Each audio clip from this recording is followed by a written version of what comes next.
नमस्कार दर्शक बंधु जय जगन्नाथ। ओडिशा रे होमगार्ड नियुक्ति को नहीं पुणी एक जिलार नुआ अपडेट आसी जाइए। तेबे भद्रक जिला तरफ गतकाली एक नोटिफिकेशन टी आसी जाइए होमगार्ड नियुक्ति को नहीं। तेबे पूर्व जो भाई और भौणी मैंने भद्रक जिला आवेदन करते तेबे से पुणी थे सुजोग रही। तेबे ए पदवी संख्या वृद्धि कर 139 को वृद्धि कर पूर्वर 47 गोटी पदवी नियुक्ति आसाला। बर्तमान 92 गोटी पदवी को वृद्धि कर सर्वमोट 139 गोटी पदवी रही।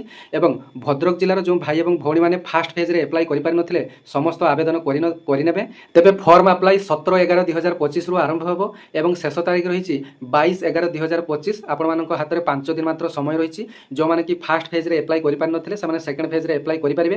और सर्वनिम्न शिक्षागत योग्यता रही 5म श्रेणी जदि आपने पास करेंगे और बयस जदि आपर 20 वर्ष 60 वर्ष हो आपने इलिजिबल। दरमा आपर भल रही। आपर मासिक 18,500 टंकार अधिक रही। आपर डेली वेजेस बेसीस आपको 618 टंका लेखाएं मिल और से हिसाब से जब हिसाब करिया मासिक आपको 18,000 रु अधिक टंका आपको सालारी मिल।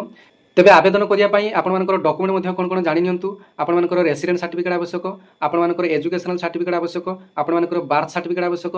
बार्थ सर्टिफिकेट आपर 10 क्लास सर्टिफिकेट दे पारे। जदि आपर बार्थ सर्टिफिकेट ना आपर 4 कॉपी फोटो आवश्यक।